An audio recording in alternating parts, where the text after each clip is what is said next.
Hello and welcome to legal knowledge with advocate Noor Yakub Shaikh. तो आज का टॉपिक ना हमारा अगेन एक फ्रॉड को लेकर है। जैसे आप सबने न्यूज देख ही ली होगी, बार बार एक हेडलाइन आ रही है कि 2 lawyers got arrested due to fake surety bail with the connection of Yerawada jail and Wanowrie police station.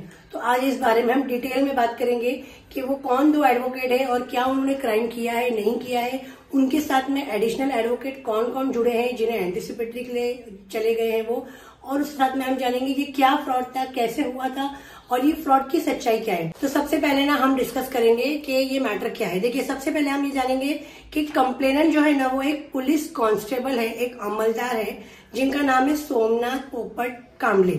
इन्होंने एक एफआईआर रजिस्टर्ड की है 11 लोगों के अगेंस्ट। ऐसी न्यूज है, लेकिन एफआईआर में सिर्फ 8 लोगों के नाम है और आउट ऑफ द एफआईआर 5 लोगों के ऊपर ये लोग मुकदमा और चला रहे हैं, यानी कि अब तक 13 लोग हैं और जिसमें इनका कनेक्शन है। बोलना है कि अभी हम और भी लोगों को इसमें ऐड करने वाले हैं।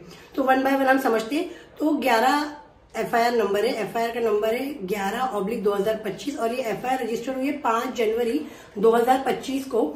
और इसकी इन्वेस्टिगेशन में ना इन लोगों ने ऐसा पाया कि ये इसका कनेक्शन बहुत सारे एडवोकेट से। मैं आपको पूरा डेटा इसमें बताती हूँ।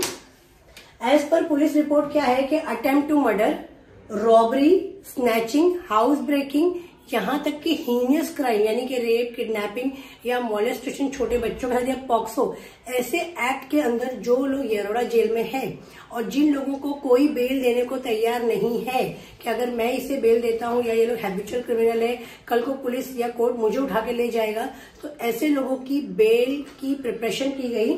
उस प्रिपरेशन के लिए पुलिस को ड्यूरिंग द इन्वेस्टिगेशन पुलिस ने क्या क्या मुद्देमाल लिया। 95 सस्पेक्ट्स के राशन कार्ड, मतलब कि 95 राशन कार्ड मिले हैं। मल्टीपल आधार कार्ड, जिसमें पुलिस का बोलना है कि 200 से ज्यादा आधार कार्ड उनकी कस्टडी में है। फिर रबर स्टैम्प में एज पर पुलिस ये बोलना है कि हमारे पास कोर्ट के रबर स्टैम्प मिले हैं, यानी कि इन लोगों ने कोर्ट के नाम से भी रबर स्टैम्प बनाए हुए थे। इसके अलावा अदर रबर स्टैम्प जैसे कि म्युनिसिपल कॉर्पोरेशन के या अदर जो भी है, पूरा डिस्क्लोज नहीं किया है पुलिस ने, लेकिन रबर स्टैम्प इन्हें मिले हैं 18 से 20।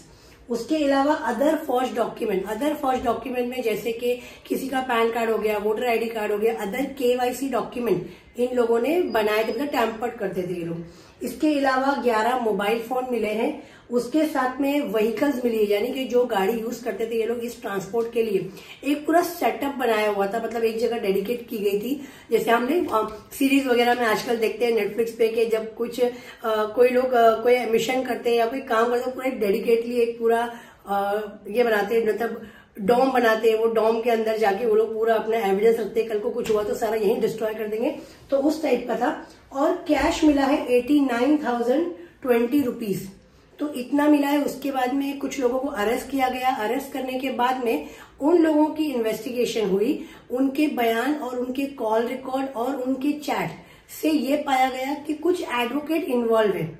और इसी के चलते उन लोगों ने 2 फरवरी को बीती रात यानी कि आधी रात के बाद उन लोगों को उनके घर से अरेस्ट किया, जिसमें 2 एडवोकेट है। एक है एडवोकेट असलम गफूर सैयद जो कि कैंटोनमेंट कोर्ट में ही प्रैक्टिस करते हैं, जो कि वानोरी कोर्ट में है, और दूसरे हैं उसमें सुरेश यादव।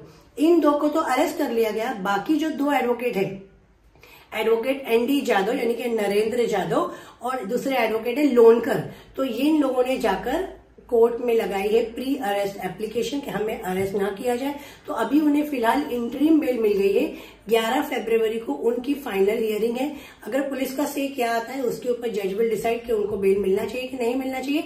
अब हम आते हैं असलम गफूर सैयद और सुरेश यादव के ऊपर। जब 2 तारीख को इनको अरेस्ट किया गया, अरेस्ट करने के बाद में इन्हें कोर्ट में लाया गया। उस दिन मैं भी कोर्ट में ही थी, मेरा भी एक मैटर था वहां पर। तब मतलब पूरा बार एसोसिएशन वहां आया था और उन लोगों ने प्रोटेस्ट किया और उनकी यही मांग थी, और मुझे भी लगता है कि सही, अगर एफआईआर में नाम नहीं है तो आपने उन्हें कैसे अरेस्ट किया? अगर आपको अरेस्ट करना ही था तो आप एटलीस्ट एफआईआर में उनका नाम ऐड करते। उन्होंने सिर्फ इन्वेस्टिगेशन के लिए और एक शक के बेस पे सस्पेक्ट करके कि मेन सस्पेक्ट। क्यों मेन सस्पेक्ट? क्योंकि जितने भी क्लाइंट्स बाहर आए हैं वो सारे क्लाइंट्स इन एडवोकेट्स के ही है।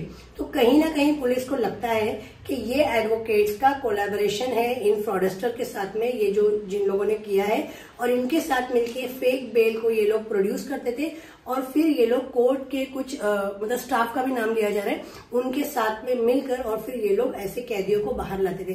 कितना बड़ा थ्रेट है देखिए, इन लोगों ने किया है नहीं किया है तो यही लोग जानते हैं। अब पुलिस की इन्वेस्टिगेशन हो रही है, उसमें पता चलेगा। 3 तारीख को इनकी हियरिंग थी, मंडे को, लास्ट मंडे, तब जज ने तो रिजेक्ट कर दी इनकी बेल। 3 दिन के लिए पीसी दिया था।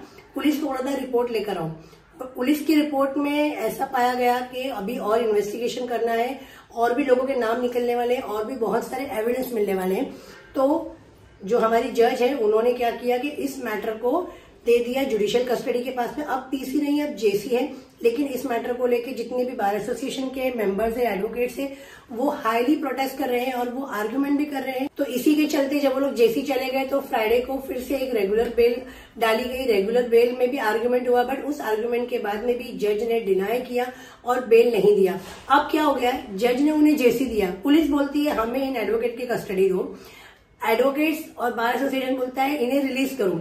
इस बीच में क्या हो रहा है, ये दोनों चले गए जेल, बाकी 2 एडवोकेट है इंटरिम पे। पुलिस बोल रही है कि हम सेशन कोर्ट में डालेंगे जज के अगेंस्ट में, ऑर्डर के अगेंस्ट में, कि ये ऑर्डर हमको मान्य नहीं है, हमको इनकी कस्टडी चाहिए। और बार एसोसिएशन और अदर एडवोकेट जो उनके सपोर्टर्स है, उनका बोलना है कि हम डालेंगे बेल मंडे को सेशन कोर्ट में कि इन्हें जेल से बाहर निकालो। अब देखते हैं आगे क्या होता है क्या नहीं होता है, लेकिन वीडियो बनाने का इंटेंशन ये है कि नॉट ओनली एडवोकेट, हर कोई अपनी अपनी फील्ड में फ्रॉड बड़ी आसानी से करता है।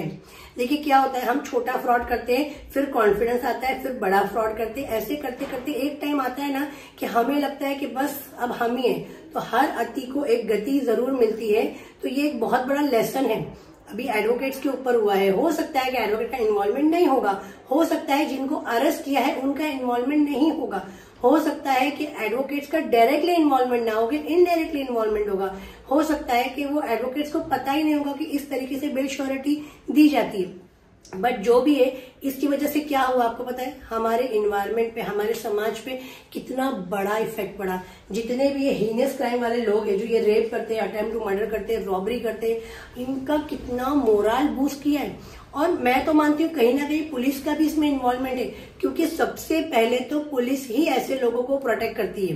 पुलिस चाहे तो वानौरी में, हड़पसर में, कोंडवा में क्राइम रेट ना 20% आ सकता है, जो आज 100% है ना वो 20%, लेकिन पुलिस नहीं करती। अगर आप देखेंगे कोंडवा में रातों को 12-12 बजे तक सारे होटल्स खुले हैं, क्यों जाता है सब कुछ, पुलिस खुद घूमती है। आप कितनी भी कंप्लेंट करो, कुछ भी करो, कोई एक्शन नहीं होता है। बहुत ज्यादा कोई कंप्लेंट हो गई तो 1-2 दिन के लिए बंद हो जाता है।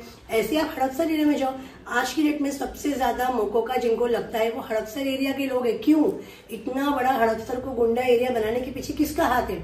तो कहीं ना कहीं पुलिस का भी इन्वॉल्वमेंट होता है। हो सकता है कि पुलिस का और एडवोकेट का कुछ डिसएग्रीमेंट हो गया होगा, मे बी, अभी मैं मतलब स्पेकुलेशन के बेस पे मैं बोल रही हूँ, तो हो सकता है कि इनका डिसएग्रीमेंट हो गया होगा, पहले अग्रीमेंट रहा होगा, कहीं इनका क्लैश आ गया होगा। हो सकता है कि किसी ने एडवोकेट्स को फंसाया होगा, क्योंकि एज पर पुलिस का बोलना है, डीसीपी जोन 5 का बोलना है कि मुझे टिप मिली थी, एंड टिप ऑफ के बेस पे हमने जैक लगाया, जैक लगा के इनके पास एक बंदे को भेजा जिसने इनसे डील किया, और वो डील के थ्रू हम उस ऑफिस तक पहुंचे और फिर हमने सब कुछ सीज किया। के वानवड़ी पुलिस स्टेशन के अंतर्गत लश्कर कोर्ट आता है, तो यहाँ पे बहुत सारे रिश्तेदार कोर्ट में घूमते रहते हैं और बहुत गुनों में बहुत दिनों से उनके कुछ सगे रिश्तेदार जेल में बंद रहते हैं। तो उनको कोर्ट की तरफ से बहुत बार जामीन के लिए बहुत सारे अड़चने आते हैं। तो ऐसे समय में हमें मालूमात मिली कि यहाँ कोई वकील फर्जी जामीनदार खड़ा करके उनकी फर्जी दस्तावेज जैसे कि आधार या 7/12 या राशन कार्ड बना के कोर्ट की कुछ स्टाफ को पकड़ के वो जामीन करवाने में सक्सेसफुल रहे। तो हमने यहाँ पे ट्रैप लगवाया था, वो ट्रैप में हमारे वानवड़ी पुलिस सक्सेसफुल रही, और ये समझ में आ रहा है कि मुंबई, पुणे, पिंपरी चिंचवड़ परिसर से कुछ लोगों को यहाँ बुलाया जाता था और उनके नाम से कुछ फर्जी दस्तावेज बनाए जाते थे बिल कराने के लिए। उनकी बेल कराने के लिए। तो ये एक गिरोह के रूप में चल रहा था कि ये वन ऑफ केस आया आपके सामने? ये एक रैकेट के रूप में चल रहा था, ना कि लश्कर कोर्ट, शिवाजीनगर कोर्ट में, पिंपरी कोर्ट में भी ऐसा हो रहा था। जब कोर्ट इनको श्योरिटी मंजूर करती थी 25,000 50,000 की, तो इसमें से जो बनावट जामीनदार थे उनको 1,500 से 2,000 और खाने पीने का खर्चा मिलता था, और जो फर्जी डॉक्यूमेंट बनाने वाली टोली थी उनको 3,000 से 4,000 मिलते थे, और जो 2 वकील अरेस्ट किए हैं उनको बाकी रकम मिलती थी। ऐसा आज तक 24 गुनों में 32 आरोपियों की जामीन पे इन्होंने रिहाई पिछले सितंबर 2024 से करवाई है। इसमें अब तक 11 अरेस्ट हुए, जिसमें 2 एडवोकेट्स भी हैं, कुछ फरार हैं और आगे की तहकीकात जारी है। या आप इंटरव्यू देख सकते हैं डीसीपी का, मैं उसकी लिंक ऐड कर दूंगी वीडियो में।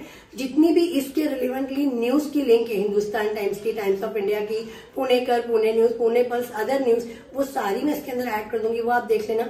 आपको क्या लगता है कि एडवोकेट ने जो किया वो सही किया, गलत किया, या एडवोकेट के साथ जो हो रहा है, एडवोकेट को विदाउट अरेस्ट किए भी ये लोग इन्वेस्टिगेशन कर सकते थे, क्योंकि एडवोकेट कहीं भागकर जाने वाले नहीं। अगर एडवोकेट पर कोई गुना दाखिल भी है तो वो बार काउंसिल के मेंबर है, वो भागेंगे नहीं। अगर वो भागते हैं तो उनका बार का लाइसेंस कैंसिल हो जाएगा। तो इन चीजों को नजर रखते हुए मुझे लगा कि वीडियो बनाना चाहिए। क्यों? 2-3 दिन पहले क्या हुआ कि मेरी बच्ची का इंटरव्यू था स्कूल में, और प्रिंसिपल ने सडनली एक सवाल पूछा कि अभी रिसेंटली 2 लॉयर अरेस्ट हुए ना। सडनली वो क्वेश्चन मुझे इतना हिट किया ना, ऐसा लगा कि वो मुझे ही बोल रही है। बट इमीडिएटली मैंने, मेरे हस्बैंड ने उन्हें आंसर दिया कि हर फील्ड में ऐसे करप्ट लोग होते हैं, नॉट ओनली इन एडवोकेसी।